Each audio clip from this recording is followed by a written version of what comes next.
Hello everybody, in this video I'm going to talk about the Vine Whip 263 Gilded that I got to drop today. And I tried to play it before. Again, you need a good drop to really kind of enjoy it and make it good. And this was actually seems like a good one. So basically I got level 3 swirling, which happened every single time because again it's not a combo weapon. So every hit I get this close to million damage swirling hit as well. By the way, I'm sorry for my voice, I am very sick today. So basically, with the Void Strike, you can deal lots of inflict poison damage. Don't conflict this with poison cloud damage. This is like millions damage, and of course it increases based on the Void Strike. The thing is that the way you should play with this is eat enemies and eat other enemies instead of just eating the same ones, while there actually other enemies will continue to die from the inflicted poison. Having said that, I could go with refreshment, but actually exploding can be really good if you need to force yourself into a large group of enemies. Keep in mind that the inflict poison of course won't cause the exploding, you need to eliminate them with one melee attack.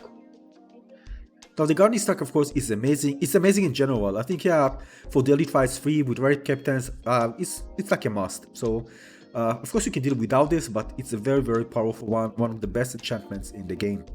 Now I wanted to check it out, so I actually went to Daily Trial 3 without actually any healing. Although today's Daily Trial 3 actually have when you collect emerald, you can heal.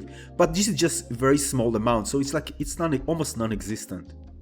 And I actually was surprised how well actually I was able to survive with this. And I'm using again full metal armor with enhanced poison damage. Although again, keep in mind this build is not optimal. It's just me testing around. How far I can actually survive well with the Vine Whip without actually having healing. This is kind of go to the extreme case, and then I can actually create a build working around its disadvantages and advantages. Now 1.2 million is high melee damage to start with, and as you can see here, let's focus on the inflict poison damage. So you can see if I leave enemies alone, they will continue suffering millions of damage after that. So I can actually just leave enemies, and most of them will probably just die from that poison damage. Still, with the combination of the swirling and of course the high melee damage, I can limit enemies very fast, especially with exploding if they are close to me. You can also engage and disengage while still dealing damage, and you can even deal damage behind cover, so this weapon has lots of advantages.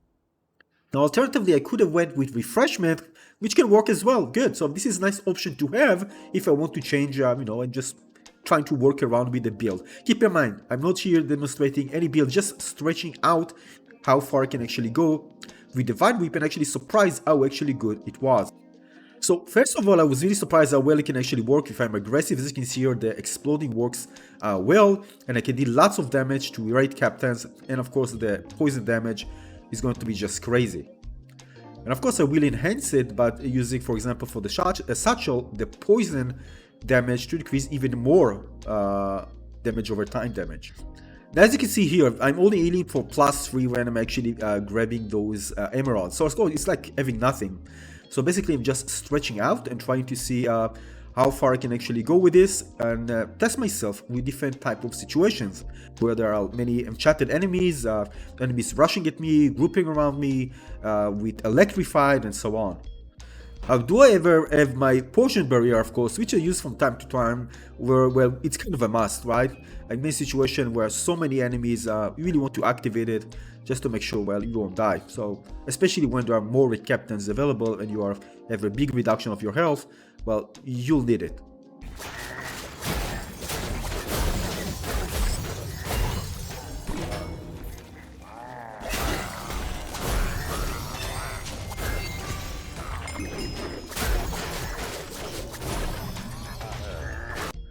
Now again, keep in mind that I don't have any leeching or any healing here, so obviously with an optimal build I will go up with something that can heal me one way or another.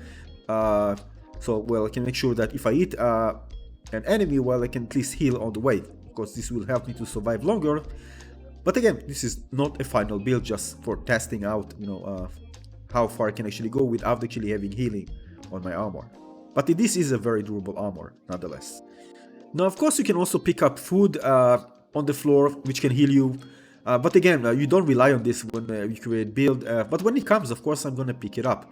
But usually I don't create a build where I rely just on food, although in the past I created builds that really don't have any healing, and it actually was fun to toy around with this. But overall, if you create a build, you really want to make sure that you have the ability to heal very frequently, especially when taking yourself into daily trials with lots of raid captains. So after toying around with this Vine Whip, I realized it's actually a very, very good weapon. This is actually a very good drop that I'm definitely going to keep. Otherwise, I probably wouldn't share this video. I would probably just delete it and just move on.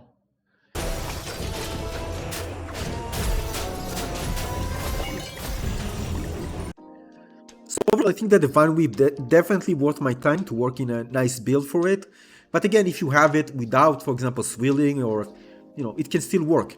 Guarding Strike, Voice Strike are actually the things that I like the most. Other one, probably you can use other things, and I'm gonna check it. So if you don't have something exactly the same, you can still will be able to work with this. And I'm gonna share builds on my channel very soon after I play more with this and test it out with, again, more raid captains, different type of variations of raid captains.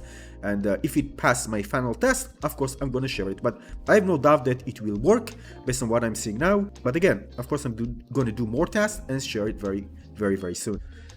So this is it. I hope you enjoy my Minecraft Dungeons content. If you do, please consider subscribing to my channel and give this one a like. Also, press the bell button if you want to get notified when I release those videos. If you'll be among those who first get to see those videos popping up with the new builds that I create. And basically, if I create new builds, I really spend lots of hours on them. So make sure you subscribe so we can use them as well. Keep in mind, again, I know that you might not get the same exact thing. But keep in mind, my builds are really about, it doesn't have to be exact. There are some things that are important, otherwise you can actually work around them, but the core elements of the build needs to be available for you. For example, in this case, I know that Guarding Strike and Void Strike are important, otherwise you can change. But again, more testing will be required, and I'm going to share them on my channel, Spooky Fairy channel. So again, thanks for watching, everyone. I'll see you very soon on the next video. Cheers. Bye bye.